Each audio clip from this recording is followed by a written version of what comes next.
Nada do que foi será de novo do jeito que já foi um dia. Tudo passa, tudo sempre passará. A ideia de impermanência, mudança e transformação presentes nessa composição de Lulu Santos e Nelson Motta tem a ver com os temas desse episódio. Quer saber por quê? No cardápio de hoje, 2 sopas para mosca pousar. No primeiro caldo, questionamos sobre a ideia de que é melhor perder a vida do que perder a liberdade. Já no segundo, falamos das transformações desse nosso mundo. Mas antes de começarmos, se você está curtindo esse podcast, não fique aí moscando. Siga para não perder nenhum novo episódio e compartilhe com seus amigos. E se tiver ideias, comentários e sugestões, escreva para amoscapodcast@gmail.com. Dito tudo isso, ouvidos atentos e cabeças abertas que a mosca vai decolar. O ministro da Saúde, Marcelo Queiroga, disse uma frase que seguramente entra para a história nacional ao lado de outras pérolas ditas por políticos. Disse o ministro: o que estamos fazendo tem dado certo, porque nós respeitamos as liberdades individuais. E o povo brasileiro tem procurado as políticas públicas livremente. O presidente ainda há pouco falou, né? Às vezes é melhor perder a vida do que perder a liberdade. Não estamos aqui querendo fazer nenhum tipo de polemização, mas são direitos fundamentais e que eles têm a mesma importância, e o nosso compromisso é com isso, é com a vida, é com a liberdade, é com a concretização das políticas públicas de saúde. Então vamos em frente e que Deus abençoe o nosso Brasil.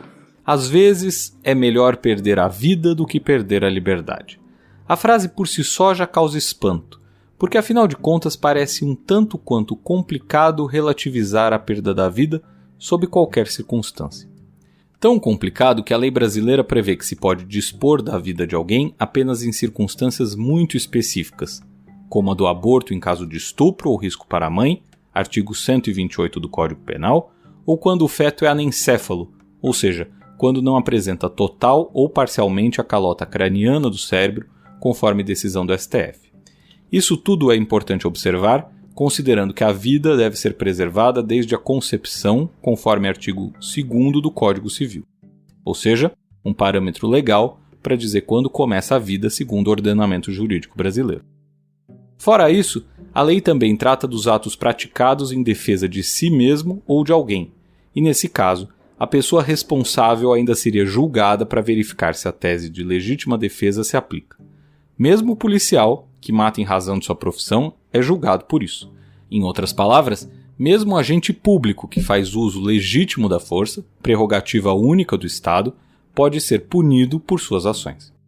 Isso tudo sem dizer que o Brasil ainda proíbe a eutanásia e o aborto em condições que não as já citadas, porque considera que o direito à vida é inviolável, conforme artigo 5º da Constituição Federal.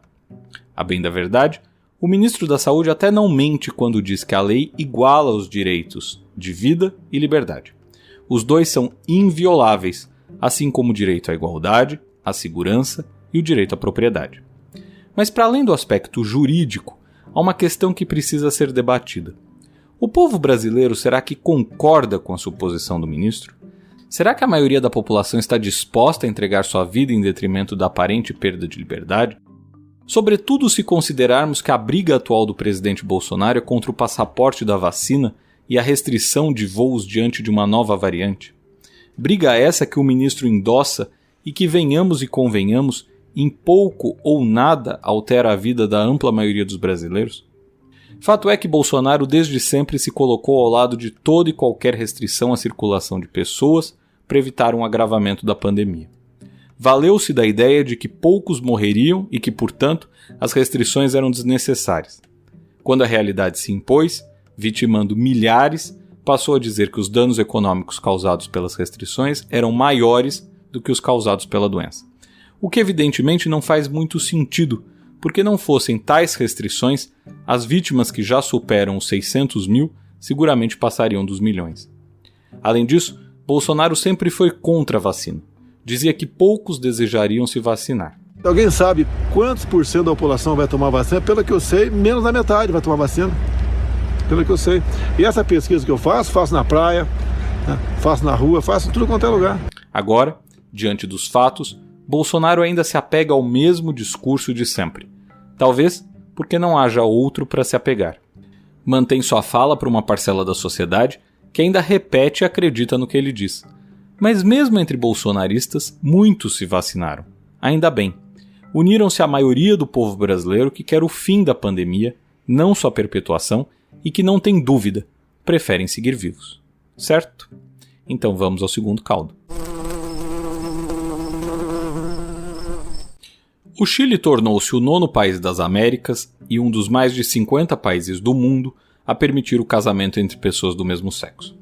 Vale destacar, no entanto, que ao contrário de outros lugares, como Brasil e Estados Unidos, a medida foi aprovada no Congresso Nacional do país e não por mudança de entendimento da lei via judiciário.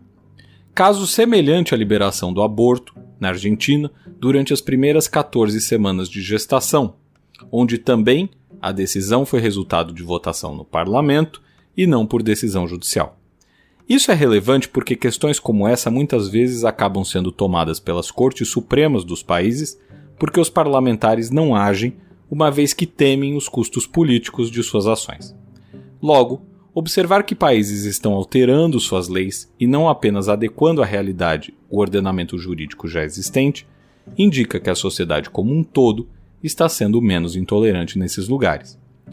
Outro indicativo disso é observar, por exemplo, que dos mais de 50 países onde a união homoafetiva é legal, 39 passaram a permitir a prática entre os anos de 2009 e 2019, o que deixa claro que o pensamento em muitos lugares do mundo tem mudado.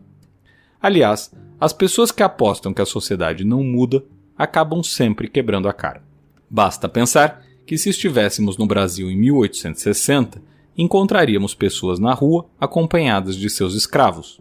Nos anos 1900, não veríamos mulheres esperando para votar em filas de votação pelo país. E nos anos 1950, trataríamos com algum espanto o caso de pessoas separadas. Cerca de 30 anos depois de cada um desses exemplos, a lei mudou. Em 1888, a escravidão foi abolida. Em 1932, as mulheres passaram a poder votar no Brasil e em 1977, o divórcio foi permitido. De todo modo, é preciso enfatizar que a mudança da lei por si só não muda o preconceito e os eventuais danos causados.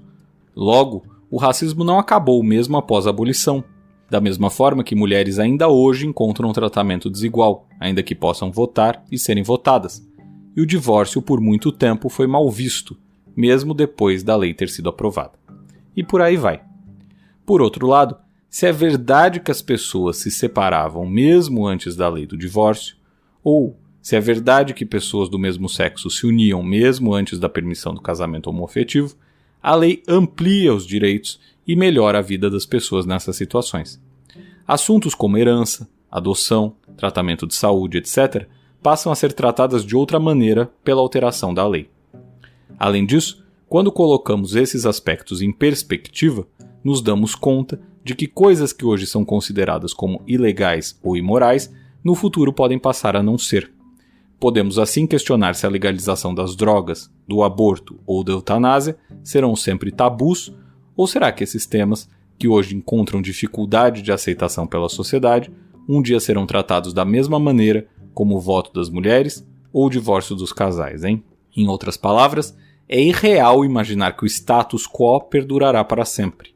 E isso vale para tudo, seja para os exemplos citados, seja para a maneira como a economia se desenvolve, seja pela nossa ideia de consumo, nossos hábitos e até nossas ideias. E exemplos dessas mudanças não faltam. Logo, se em 1950 derrubar a Amazônia era visto como um progresso, atualmente é sinal de atraso para o nosso país. Do mesmo modo que fumar em locais públicos, que hoje é uma aberração, era considerado normal, como deixa claro o curioso embate entre Paulo Maluf, então prefeito da cidade de São Paulo, e um entrevistador do programa Roda Viva da TV Cultura. Queria dizer ao senhor o seguinte, eu sou um não fumante, nunca fumei. No entanto, eu prefiro, por exemplo, num voo, sentar do lado de um fumante, que eu acho que são pessoas mais agradáveis, menos tensas, do que do lado de um não fumante. Esse é um direito meu. Todo indivíduo que fuma vai morrer. Às vezes eu sinto que o senhor tem prazer em proibir as coisas, sabia? Por exemplo? Proibir sabe, quer dizer, ditar normas de comportamento pessoal. Deixa a pessoa fumar. Por exemplo, além de fumar, o que mais que foi proibido? O negócio do cinto de segurança, eu tenho que andar com aquilo me amarrando? Eu acho que salva a tua vida. A íntegra do vídeo você encontra no YouTube. Vale a pena ver porque é um exemplo daquilo que discutimos hoje aqui. E a propósito do cigarro, a Nova Zelândia deve proibir que pessoas nascidas a partir de 2008 comprem produtos derivados do tabaco por toda a vida. O país atualmente tem 5% de fumantes apenas e pretende acabar com o vício entre os neozelandeses. Será que vai funcionar? No fundo, como disse Heráclito, a única constante é a mudança. E a isso poderíamos adicionar que todos nós somos frutos do nosso tempo e mesmo que alguns pensem que no passado isso ou aquilo era melhor, a sociedade acaba evoluindo, ainda que com tropeços, com alguns pensamentos reacionários ou conservadores demais. As lombadas na estrada da história. Certo? Por hoje é tudo. Se você gostou desse episódio, não deixe de seguir